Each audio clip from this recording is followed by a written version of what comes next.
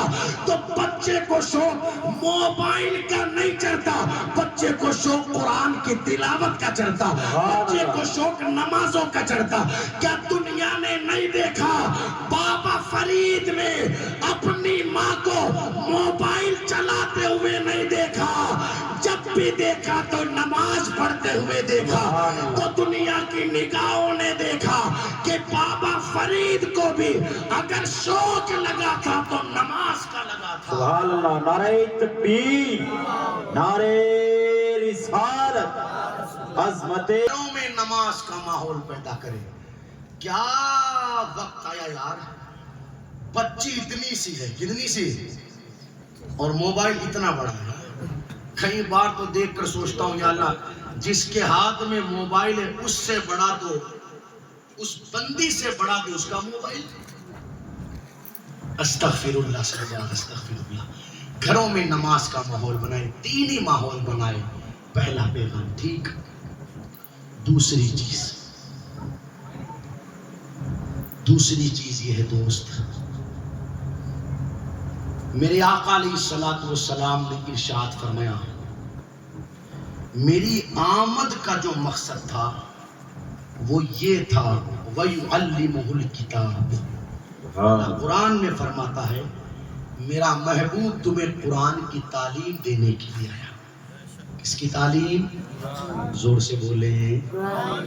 دیکھو قرآن کی تعلیم اگر پاس میں ہوتی نا تو سارے مسئلے حل ہو جاتے۔ ماں باپ کا ادب نہیں، کیوں؟ قرآن کی تعلیم نہیں۔